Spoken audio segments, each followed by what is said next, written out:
Assalamualaikum warahmatullahi wabarakatuh. Bismillahirrahmanirrahim. Alhamdulillahi rabbil alamin. Wal aqibatu lil muttaqin. Wala udwana illa 'alal zalimin.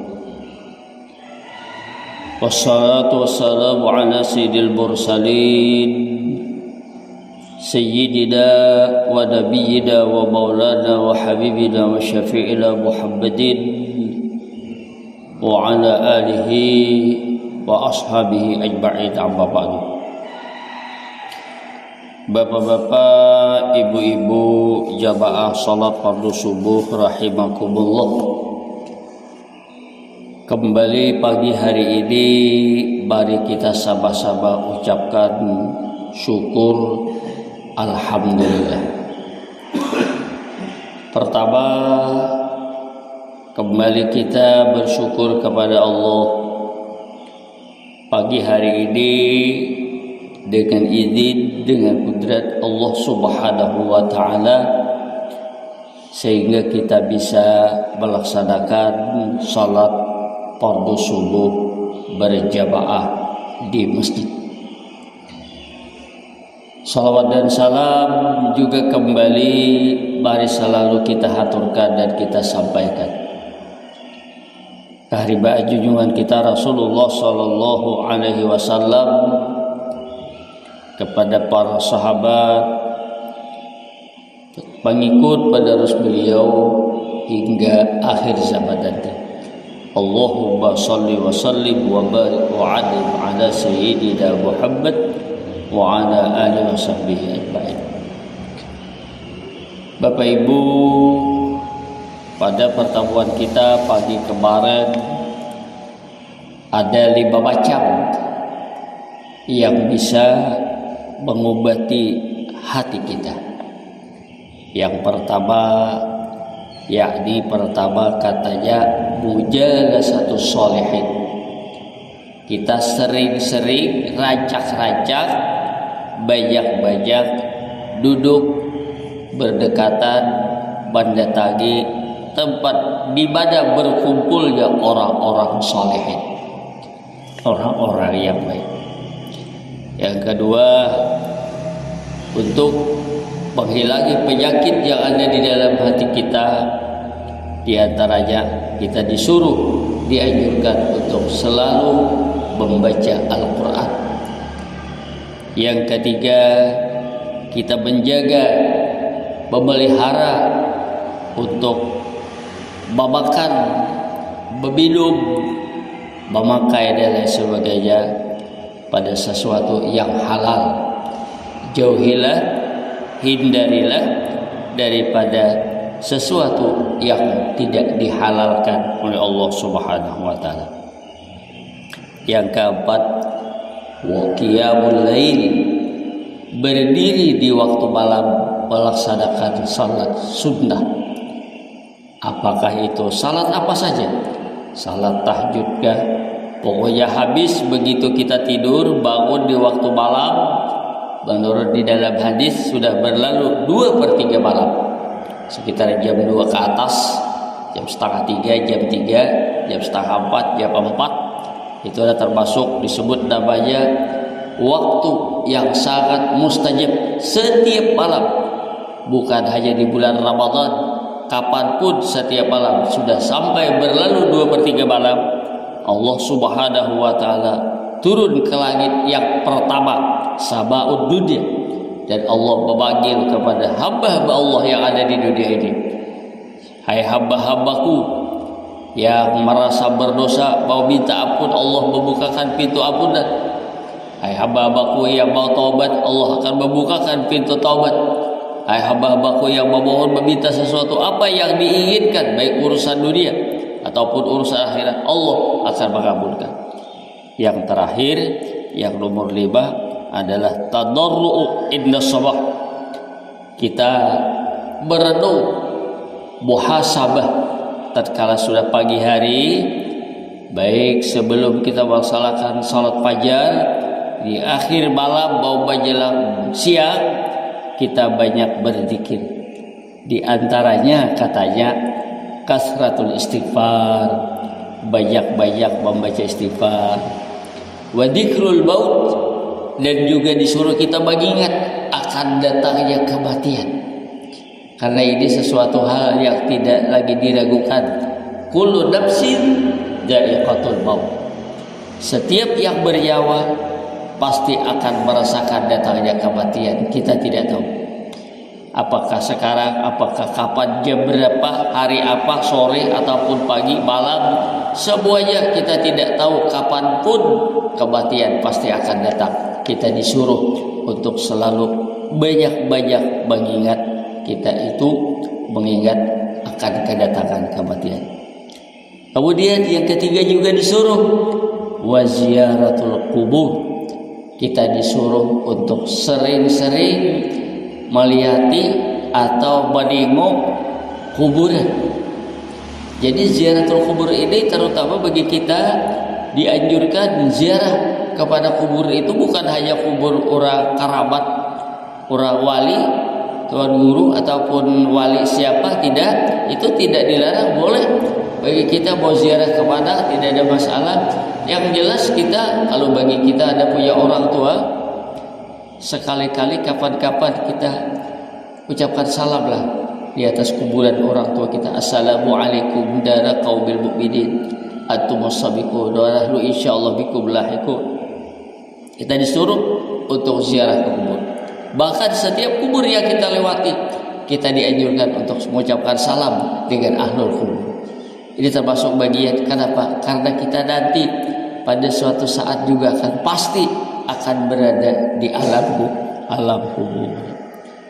Dan kita disuruh untuk belajar, mempelajari bahwasanya itu adalah bagian dari sesuatu yang mungkin bisa kita katakan sebagai peringatan bagi kita bahwasanya setiap orang, siapapun orangnya, yang kaya, yang miskin, pejabat, orang biasa, siapapun orangnya, laki-laki perempuan, pasti akhirnya akan berada di alam kubur.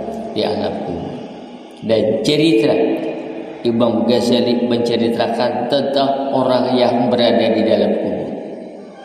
Imam Ghazali menceritakan orang yang berada di dalam kubur, kata beliau, laksanakan orang itu tenggelam, terjatuh ke dalam laut ataupun sumur atau ke dalam sungai. Apa kata beliau? Orang yang terjatuh ke dalam kubur, dalam sungai, terjatuh ke dalam laut atau terjatuh ke dalam sumur, itu biasanya tangannya selalu melambai ke atas. Itu apa artinya? Mengisyaratkan bahwa dia minta pertolongan. Dia minta pertolongan. Siapapun yang bisa menolong dia berhak supaya melihat tangannya dalam keadaan. Biasanya orang terjatuh di sumur demikian. Bahasa Banjarnya tangannya yang mengangkat itu kancawai. Ini kancawai. Mengisyaratkan bahwa dia minta pertolongan. Imam Ghazali mengibaratkan demikian. Sekarang bagi kita untuk memberikan pertolongan orang di dalam kubur bagaimana? Di antaranya, kalau kita datang membawakan makanan sudah tidak ada artinya bagi orang di dalam kubur. Kita datang membawakan duit seberapa banyak pun tidak ada artinya ke dalam kubur bagi orang yang berada di dalam kubur. Tapi yang pertama, kita bisa memberikan pertolongan lawan orang di dalam kubur ialah dengan sebuah doa. Dengan kita mengucapkan Assalamualaikum dara qaumil mukminin, ini adalah doa mendoakan keselamatan bagi orang-orang yang beriman yang ada di dalam kubur, sangat bermanfaat. Kita berdoa, misalnya kita mendoakan kedua orang tua kita, Allahumma gfirli dunubi wali walidayya. Ya Allah, ampunilah segala dosa-dosaku dan dosa kedua orang tuaku. Subhanallah, doa yang demikian bagi kedua orang tua yang sudah meninggal di dalam dunia, yang sekarang beliau berada di dalam kubur, sangat bermanfaat. Sementara bagi kita di dunia, kalau kita di dunia rasanya doa Allahumma ighfirli dzunubi wa liwalidayya warhamhuma kama rabbayani shaghira biasa-biasa saja. Karena kita sekarang bukan di dalam kubur, kita sekarang di dunia.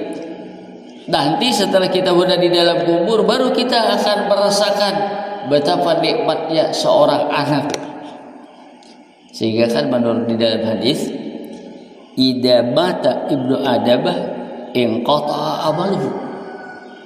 Bila mati anak Adam, siapapun mati, inqata'a amaluhu, sudah putus amalnya. Kalau bisa berbuat apa-apa lagi.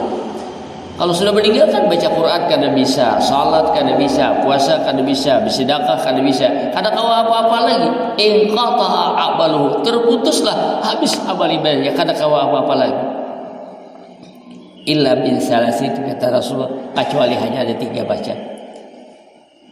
Apa yang bermanfaat, yang bisa menolong bagi orang yang sudah mati ada. Pertama, ya kan, inqata'a amaluhu illa bin salasin. Yang pertama, ilmu yuntafa'u bihi. Kalau ada dia punya ilmu yang bermanfaat, yang pernah dia berikan kepada orang lain mengamalkan ilmu yang kita berikan kepadanya, maka itu akan selalu mengalir lawan orang yang sudah meninggal dunia. Yang kedua, wasadaqatun jariyatun, sedekah jariyah. Nah, ini sedekah jariyah ini dia memberikan sesuatu yang bentuknya mengalir. Oh, pernah dia menyumbang ke masjid. Oh, pernah dia membantu pondok pesantren. Oh, pernah dia membantukan membuatkan memberikan jalan untuk jalan umum, ya kan. Pokoknya apapun yang bentuknya bahasa kita aja dimanfaatkan bagi orang lain, apa saja itu akan selalu mengalir bagi orang yang berada di dalam kubur, bagi anak Adam yang sudah meninggal. Yang terakhir, wa waladun salihun yad'u lahu. Kalau dia ada punya seorang anak yang saleh yang selalu mendoakan. Nah, ini kan dulu ya, waladun salihun yad'u lahu. Seorang anak yang saleh yang selalu mendoakan. Jadi kita ini disuruh untuk selalu mendoakan setiap saat, setiap waktu kita doakan kedua orang tua kita, apalagi yang sudah meninggal dunia. Kita doakan, ya Allah, ampunilah dosa-dosaku, ampunilah dosa kedua orang tuaku. Subhanallah, doa yang demikian sangat bermanfaat bagi orang yang berada di alam kubur. Jadi Imam Ghazali mengumpamakan bahwasanya orang yang berada di dalam kubur sangat membutuhkan, sangat memerlukan doa dari kita. Nah, di sini kalimat ada wa waladun salihun yad'u lahu. Seorang anak yang salih yang selalu mendoakan. Karena kadang-kadang anak itu belum mati kedua orang tuanya, dia sudah tidak menghiraukan kedua orang tuanya. Banyak, ya kan? Banyak. Sehingga kadang-kadang disinilah bedanya antara seorang anak dengan seorang ibu atau seorang ayah. Anak kadang-kadang bisa lupa dengan orang tuanya. Anak lupa dengan orang tuanya. Sehingga kalau dia menjaga, memelihara orang tuanya, karena orangnya sudah tua, orang tuanya sudah jumpu, kadang-kadang orang anak itu sudah, aku kadang menghiraukan lagi bapak dia lo abah ini, kadang bapak asiat sini, karena sini sudah tua. Kadang-kadang pola pikirannya sudah berubah, sehingga kadang-kadang anak ini, bahasa kita di Banyuwangi, kadang maharagu, membiarkan, ya kan. Nah, sehingga disinilah ada paribahasa mengatakan anak bisa lupa dengan orang tuanya, tapi kalau orang tua sayang dengan anak, diibaratkan paribahasa, tidak paribahasa apa?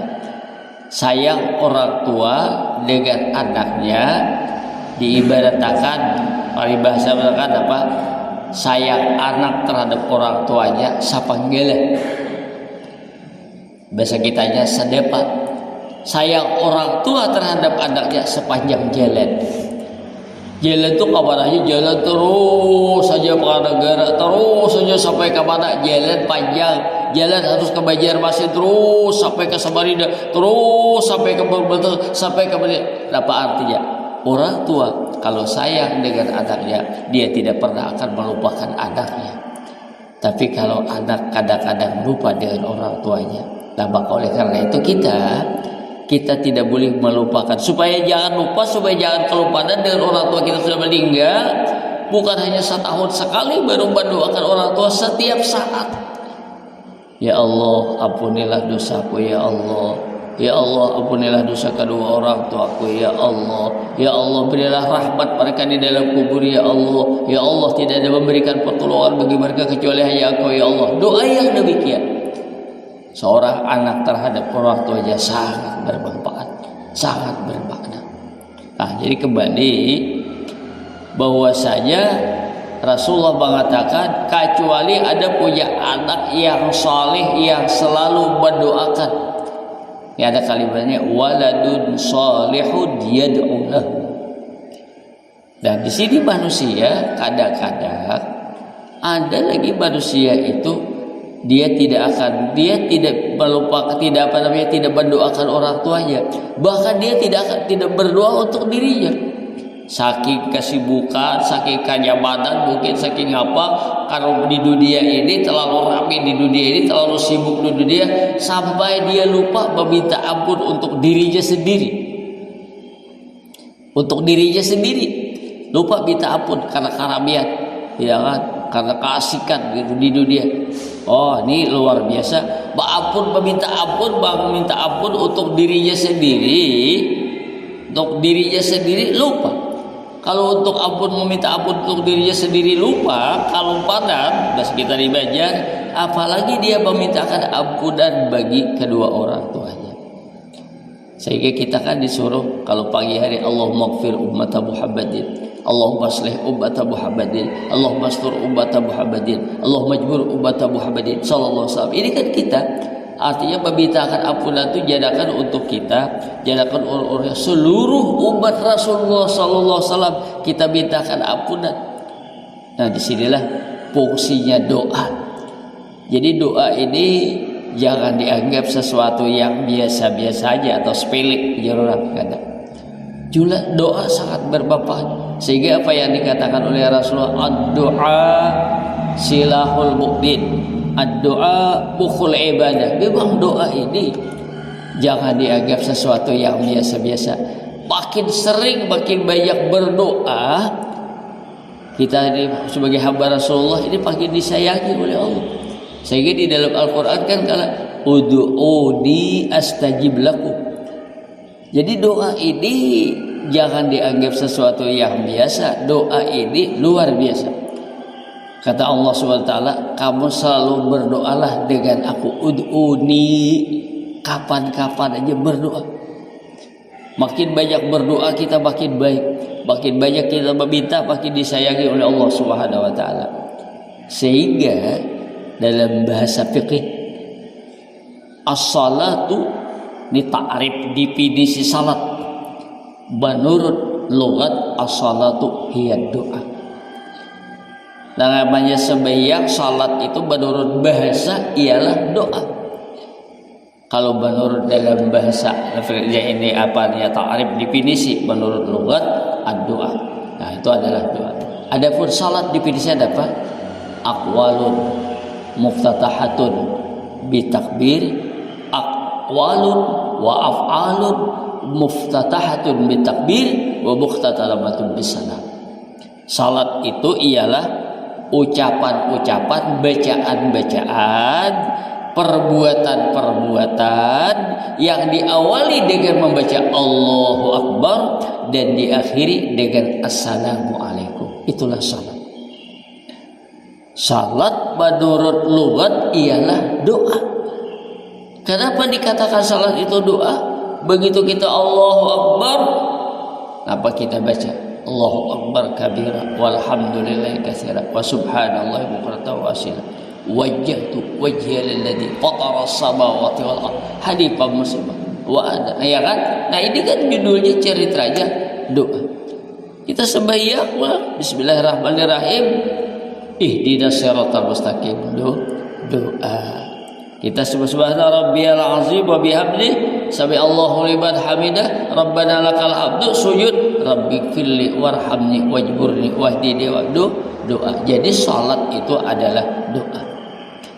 Nah, coba di sini kadang-kadang ada orang yang salah mengartikan.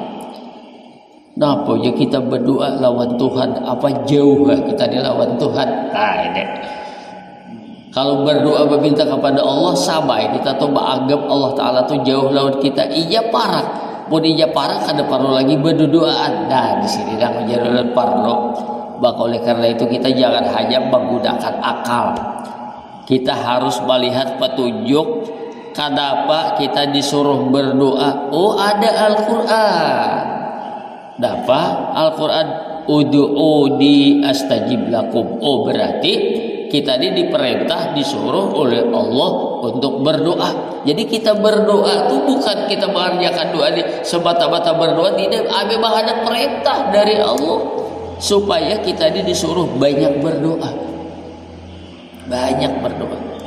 Coba kita makan. Hendak makan kita berdoa, habis makan kita berdoa, hendak guring kita berdoa, bangun guring kita berdoa, hendak masuk bisik kita berdoa, boleh keluar dari bisik kita berdoa, naik kendaraan berjalan kita berdoa, sampai di tempat tujuan kita berdoa, waktu kita berdiri di cermin hendak berangkat berdoa, pakai baju kita berdoa. Mana ada berdoa? Waktu kita mau tidur berdoa, segalanya kita berdoa. Kita melakukan sebagai muslimah, hubungan antara suami istri kita berdoa. Makin banyak berdoa, makin baik. Sebaliknya, kalau orang jarang berdoa, apalagi tadi yang berkata ada kalimatnya kata itu, kenapa berdoa? Di orang berdoa ini kan sampai Allah Ta'ala sampai itu udah kada berdoaan lagi. Nah, ini ujarlah karena itu menggunakan rasio. Ujarlah rasio artinya pemikiran kita aja tidak. Dan buktinya Nabi Rasulullah SAW itu selalu berdoa. Bukan hanya kita tuh kadang-kadang berdoa pada saat-saat kita genting. Bukan demikian. Bukan dengan bagaimana kita tuh berdoa memohon kapan saja kita berdoa. Waktu kita mau berangkat, naik kita di mobil, bismillah tawakkaltu Allah subhanalladzi sakhkhara lana hadza wa ma kunna lahu muqrinin. Sehingga begitu kita bismillah tawakkaltu Allah, la haula wala quwata billah, dijawab oleh Allah. Kucukupkan kamu, ya kan, kuberikan pertolongan kamu, kuberikan rahmat kepada kamu, ya kan, kuberikan hidayah. Hanya apa hidayah pada kamu. Begitu kita baca bismillah tawakkaltu Allah, dijawab oleh Allah. Ikam ku selamatkan, ikam ku tolong, ikam ku jaga, ikam ku pelihara. Jadi artinya apa ya? Artinya kita hidup ini sebagai, apalagi kalau kita banyak keinginan, ya kan? Ini apa kamu? Apa yang kita inginkan? Berdoa. Ya kan? Apa yang kita inginkan? Kalau ada merasa ketakutan, berdoa kita. Bismillahirrahmanirrahim la yadurru ma'asmi syai'un fil ardi was sama was-sama. Besokan kita baca, kabariat kita baca. Ini kan kita rasa khawatir, was-was apa? Bukan sekarang saja karena kita keruna lalu kita baca. Tidak. Mulai kita sudah lama-lama sudah kita diwujudkan. A'udzu bikalimatillahi tammati min syarri ma khalaq. Sudah. A'udzu bikalimatillahi tammati min syarri. Aku berlindung ya Allah dengan kalimat-kalimat engkau, kejahatan yang telah engkau jadikan. Terpelihara kita. Sehingga benar dalam hadis, siapa yang membaca doa ini akan dapat pertolongan begini-begini. Siapa yang jadi kita tadi orang yang meninggal dunia putus apa-apanya kecuali 3 macam. Yang terakhir waladun salihun yad'ulahu. Nah, jadi kita selalu berdoa minta akan ampun kedua orang tua kita. Kaidah kita di meninggal ada besi anak kita tuh jadi akan berdoa dan meminta akan ampunan kepada kita terus saja. Tapi kalau kita cuek, ujar orang ini kadang-kadang tahu lapar, kita sudah meninggal, orang tua sudah kan ada lagi, sudah selesai. Tidak, ketidakadaan orang tua itu karena dia sudah meninggal dunia, tapi di hati kita tidak boleh lupa bahwa orang tua kita masih ada di hati kita. Orang tua kita masih ada di hati kita, selalu ingat, tidak pernah terlupakan kapanpun. Kalau kita berdoa Allahumma ighfir lahu warhamhu atau Allahumma ighfir lana wa liwalidina, Allah kita berdoa demikian berarti kita selalu ingat dengan orang tua kita. Jadi tadi di antaranya yang terakhir itu disuruh kita untuk memperbanyak membaca istighfar, disuruh banyak-banyak lawat dzikrul maut, ya kan? Nah, disuruh kita ini menziarahi ke kubur kalau ada kesempatan, ya kan? Sudah kapan-kapan saja kita kan, kalau dia jauh kebetulan tidak bisa kita, tadilah cukup kita doakan Allahumma ighfir lana dzunubana wa liwalidina, atau kita doakan, kita berdoa memohon minta ampunan mungkin, karena tadi di sinilah Rasulullah meluruskan ada putus amalnya, tapi kalau ada punya anak yang saleh yang selalu mendoakan lewat orang tuanya yang sudah meninggal dunia, ini doa seorang anak kepada kedua orang tuanya kapanpun dimanapun berada dia sangat bermanfaat. Inilah kehebatan bahwasanya doa termasuk bagian daripada, bahasakan nomor di dalam hadis, ad-doa silahul mukmin.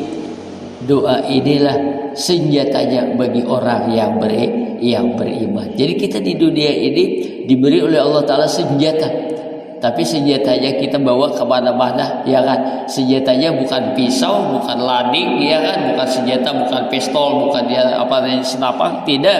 Senjata kita tuh doa, ya kan? Doa kapanpun, dan doa ini kadang-kadang dilarang bagi kita kapan aja berdoa. Kan kalau misalnya kita membaca Al-Quran, mungkin bagi ibu-ibu yang dalam keadaan tidur pada saat tidak bisa baca Al-Quran. Tapi kalau doa kapanpun, dimanapun, ya kan, asal jangan waktu di tempat yang tidak dibenarkan aja. Kalau kita berdoa kapanpun, dimanapun, bahkan dalam bahasa hadis itu kan kita tahu yang namanya waktu yang mustajab kita tahu. Kalau hari Jumat mulai terbit matahari sampai tenggelam matahari, hari Jumat itu seharianan, itu adalah hari yang sangat-sangat mustajab kita berdoa. Dan kita tidak tahu hari Jumat itu kapan yang mustajab, sehingga mulai dari pagi sampai sore sampai tenggelam matahari di mana saja kita berdoa, tapi ini rahasia dari Allah, itu akan diterima oleh Allah Subhanahu wa taala. Ini yang mingguan. Adapun yang setiap saat, setiap waktu berdoa yang mustajab itu diantaranya adalah bainal adzan wal iqamah. Antara adzan dan iqamah itu mustajab berdoa. Jadi bila sudah adzan, salat sunat qabliyah, sebelum lagi iqamat, itu saat baunya antara dua adzan dan iqamat ini kita manfaatkanlah untuk banyak berdoa. Doa apa? Doa yang apa yang kita inginkan. Doa yang ingin menginginkan dunia, silahkan berdoa di antara adzan dan iqamat. Ini setiap hari, ya kan, kapan saja. Nah, kemudian juga yang mustajab kita berdoa di saat turunnya hujan. Kalau waktu hujan itu doanya begitu. Hari hujan kita berdoalah banyak-banyak. Doa apa? Doa apa yang kita inginkan? Hendak minta ampunan, hendak taubat, hendak minta rezeki yang banyak, hendak urusan lancar, hendak anak yang menjadi yang saleh, hendak apa saja yang kita minta, hendak minta surga, minta jauhkan dari neraka. Begitu turun hujan, itu adalah kita waktu sangat mustajab berdoa. Dan lagi ada lagi yang mustajab berdoa setiap saat, setiap waktu kita dalam keadaan berpuasa. Berarti berdoa mustajab bulan puasa, bulan Ramadan. Puasa itu bukan hanya puasa Ramadan. Puasa itu ada yang disebut namanya puasa sunat, sebagaimana salat juga. Jadi kita ini salat sunat ada, puasa sunat ada, sedekah sunat ada. Kenapa? Karena puasa wajib bulan Ramadan, puasa sunat ya pertama dan masyhur puasa sunat yang dikerjakan oleh Rasul Senin dan Khamis, puasanya sunat. Puasa Syawal 6 hari habis Ramadan, puasa sunat. Hari Tasu'a, hari Asyura, puasanya sunat, ya kan? Kemudian habis Ramadan 6 hari bulan Syawal, sunat, ya kan? Nah, jadi kalau kita ingin doa kita diijabah, puasalah kita. Misalnya kita besok hari Senin, dia kan, aku hendak puasa sunat. Nah, selama kita berpuasa siang hari Senin itu, mulai kita sudah berniat melaksanakan puasa, ya kan, berarti mulai terbit fajar kita udah puasa, meninggalkan makan dan minum dan lain sebagainya, itu terhitung sudah. Doa kita yang berpuasa ini diijabah oleh Allah. Sehingga kalau menurut ini pengalaman ulun, dan ini hebatnya orang Arab. Bulan puasa itu kalau orang Arab luar biasa menyambut bulan Ramadan itu, pada pefarakan kita di sini. Orang Arab tuh begitu ya sudah masuk bulan Ramadan, subhanallah, luar biasa. Ya kan, pokoknya mereka itu bergembiranya luar biasa. Nah, kalau kita masuk toko di Arab, ya, di saya kita mau belanja, di mana kita? Di toko bisa aja orang jualan emas, atau di toko orang berjualan apa. Ya, orang Arab tuh kadang-kadang melihat kita kalau kita belanja, apalagi dalam keadaan bahasa kita itu agak lama di toko itu. Orang Arab tuh di tokonya pada umumnya ada besi kulkas. Di kulkas tuh ada aja minuman-minuman ya biasa, minuman kaleng ada, ya kan, air putih ada. Kadang-kadang karena waktunya panjang atau kita bawa istri, kita bicara lawan bentuk harap menukar, istri kita duduk atau ada kawan beberapa orang dudukan, kadang-kadang dia kan masih minum, ya kan. Karena di sana kan panas, apalagi musim panas. Begitu dia menyuruh memberikan kita minuman karena kita puasa, kita langsung, maaf, aku hari ini puasa. Kalau begitu mendengar kita di puasa, orang Arab itu apa langsung? Doakanlah kami. Doakanlah. Jadi ya Tuhan, kita karena tahu orang yang berpuasa ini doanya diijabah oleh Allah. Apalagi kalau orang datang dari jauh-jauh dari Indonesia, sekarang dia dalam melaksanakan umrah dan dia sekarang berpuasa, ya kan? Dia ini tahu dihormatinya banget ini. Karena apa? Dia tahu kalau dia mau mendoakan, ya, doa orang yang berpuasa itu adalah diijabah oleh Allah Subhanahu wa taala. Cuma orang kita itulah tadi, bilanya begitu mendengar puasa, aduh, aku ya pun puasa deh. Kalau bulan puasa karena wajib ya puasa. Tapi untuk puasa sunat ini berat. Kenapa? Karena dia meninggalkan kebiasaan yang luar biasa. Ya kan?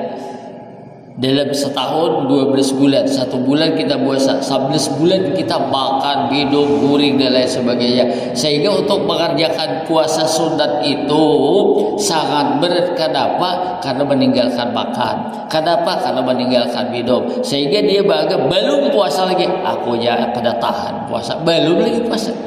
Sudah pada tahan berdulu. Artinya apa? Mental kita ini sudah kalah dengan nafsu. Padahal, nah ini yang perlu kita ingat. Dan dalam hadis juga mengatakan puasa itu ada apa namanya, as-shaumu tasih. Jadi puasa itu akan membawa kesehatan. Nabi itu kalau kita hitung, beliau awal bulan 3 hari, tanggal 1, tanggal 2, tanggal 3 itu puasa. Tanggal 11, tanggal 12, pertengahan 12, 13, 14 beliau puasa. Akhir bulan dia belum berakhir puasa. Jadi berarti Nabi itu sehari, seminggu ini puasa, sebulan ini puasa. Awal bulan 3 hari, pertengahan bulan 3 hari, akhir bulan 3 hari. Berapa? 9 hari. Berarti akan ada puasa tinggal 21 hari lagi. Iya, 30. Beliau puasa hari Senin, hari Kamis, berarti seminggu dua kali. Beliau puasa setiap Senin dan Kamis, sebulan 4 minggu, berarti 4 kali 2 8. 8 lawan 9 berapa? 17. Ya, berarti tak ada puasanya 13 hari. Beliau puasa bulan Ramadan sebulanan, berarti sebulanan 11 bulan. Sudah kada makan siang dan malam, ya kan? Ditambah pula puasa Asyura, ditambah pula puasa Tasu'a, ditambah pula bulan Syawal dan lain sebagainya, ya Allah. Berarti banyak makannya, banyak minum, banyak Nabi ini kan puasa. Jadi kalau kita melihat, benar apa yang dikatakan Nabi, as-shaumu tasihhu. Kenapa? Karena beliau banyak menjaga memelihara kesehatan itu dengan menghindari makanan.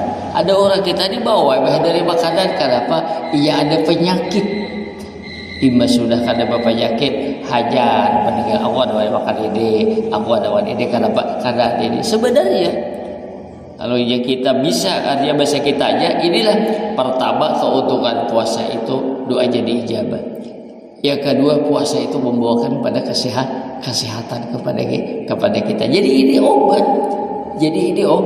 Obat bagi kita. Jadi kembali kalau boleh kita angkat bahwasanya kita tahu berdoa itu dah mustajab bulan puasa sebulanan, ya kan? Wah, bulan puasa itu siang hari malam Ramadan itu penuh dengan rahmat. Ayo kita manfaatkan kesempatan kita bertemu dengan bulan Ramadan. Itu dah bulan Ramadan. Jadi ada bulan ya kan. Ada mustajab, tempat mustajab. Ulang ya kan. Tempat mustajab. Kalau tempat mustajab di Makkah ya kan. Kita tahu nih ke Makkah karena kawa ya kan. Kalau jadi cari kisah di Makkah tuh ada mustajab berdoa di Multazam, yang mustajab berdoa di bawah pancuran Abbas, yang mustajab berdoa dekat sumur Jam-Jam, yang mustajab berdoa di Safa Marwah, yang mustajab berdoa di Arafah, ya kan? Itu kan kalau kita melaksanakan ibadah haji atau umrah kasada. Kita dicari kisah di Badua. Kalau kita di Badua nih Pak, yang mustajab berdoa di Badah. Ya kan, di mana kita berdoa yang mustajab. Kalau kita ingin mustajab berdoa di kampung kita ini, ialah di masjid. Beda masjid ini dengan kita di rumah. Beda. Ya kan, kita ini kadang-kadang hendak surga, ya kan, takutan di neraka. Kita berdoa, tapi kita berdoa minta surga kada rajin. Berdoa minta jauh neraka kada rajin. Sebenarnya kalau kita ingin doa kita mustajab, dan sinilah apa yang dikatakan oleh Rasulullah, ya kan, orang yang beribadah di antaranya tadi ada qalbuhu mu'allaqun bil masajid.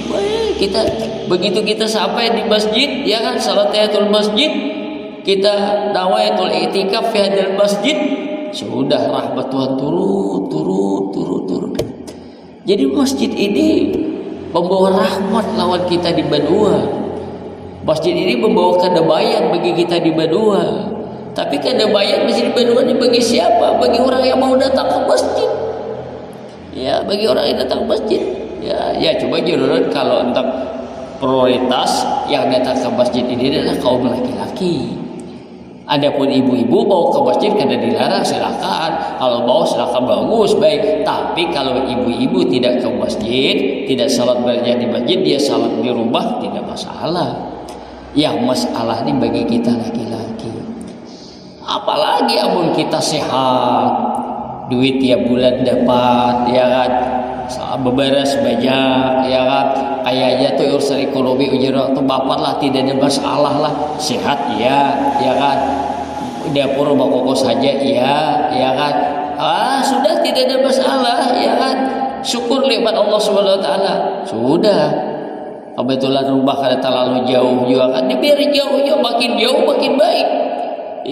Kalau orang jauh dan masjid jauh, inilah keberuntungan. Orang yang jauh dari masjid datang ke masjid jauh lebih baik daripada kita yang dekat datang ke masjid. Sudah, kita sama-sama aja ya. Jadi oleh karena itu disinilah kita masjid tempatnya rahmat di Badua. Tapi masjid bayar bagi orang yang mau datang ke masjid, ya kan? Kalau masjid bawa datang ke rahmat Badua, orang yang ada pernah menjajah masjid, ya. Ini bagi kita orang yang beriman, inilah menjadi perlu kita tahu tempat yang mustajab kita berdoa di Badua ini ialah di masjid atau di langgar.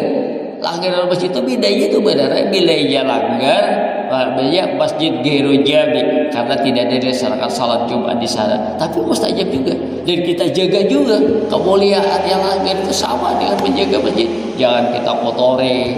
Jangan ngomong sembarangan, ya kan, di masjid ataupun di langgar ini kita jaga. Jadi inilah di antara tempat yang mustajab. Kalau di Badua ini di antaranya adalah ini. Dan kalau harus sebayang di rumah boleh dan bagus, tapi sampai yang sunat. Pian hendak tolak ke masjid, aku pian baudu, sudah baudu, sholat wudu dirubah. Aku pian hendak datang ke masjid, saya masjid lagi sudah qabliyah subuh, ya qabliyah apa namanya yang lainnya, salat dirubah ada apa-apa. Aku pian bulik langsung ke masjid, saya hendak ba'diyah karubah, boleh, ada apa-apa? Ya boleh aja, ya kan? Boleh aja aku kayaknya sebagai yang qabliyahnya dirubah, aku ba'diyahnya karubah ada apa-apa. Begitu assalamualaikum warahmatullahi, boleh aku sampai boleh kan ya masalah, ya kan? Oh ya biar aku hadapan dulu bapak bawirid apa segala, tapi aku banyak rumah ada apa? Yang papa tuh kalau sampai yang fardunya itu dirubah, maka oleh karena itu Nabi itu mengingatkan lawan kita untuk salat ini jangan usahakanlah kita kalau bisa kita berniat hidup kita ini untuk sampai mati salat berjamaah. Nawa itu kita berniat di dalam hati, aku berniat selama aku kawat, aku sembahyang berjamaah dimanapun. Itu harus kita punya niat demikian. Kenapa? Karena salat berjamaah ini sangat-sangat banyak manfaatnya. Ulun sudah sering menyampaikan. Jadi jamaah, salat berjamaah ini jangan sampai dianggap sesuatu yang biasa-biasa saja. Rugi bagi orang yang sehat, ya kan? Sehat kawak ke masjid, tapi kadang ke masjid itu sangat rugi. Sangat beruntunglah orang yang bisa selalu istiqamah salat berjamaah. Mudah-mudahan apa yang ulun sampaikan ini bermanfaat bagi ulun, bagi keluarga ulun, dan mudah-mudahan bermanfaat untuk kita semua. Kalau ini benar, semata-mata datang dari Allah Subhanahu wa taala. Kalau ini keliru, kalau ini salah, kalau ini kurang, semuanya karena kekurangan ilmu yang ulun miliki. Subhanallah wa bihamdihi, subhanallah wa bihamdika, asyhadu an la ilaha illa anta, astaghfiruka wa atubu ilaik. Al-Fatihah. A'udzu billahi minasyaitonir rajim. Bismillahirrahmanirrahim. Alhamdulillahirabbil alamin, arrahmanir rahim, maliki yaumiddin. Iyyaka na'budu wa iyyaka nasta'in, ihdinas siratal mustaqim. Shiratal ladzina an'amta 'alaihim ghairil maghdubi 'alaihim waladdallin. Bismillahirrahmanirrahim. Alhamdulillahirabbil alamin. Wassalatu wassalamu ala sayyidil mursalin wa ala alihi wa sahbihi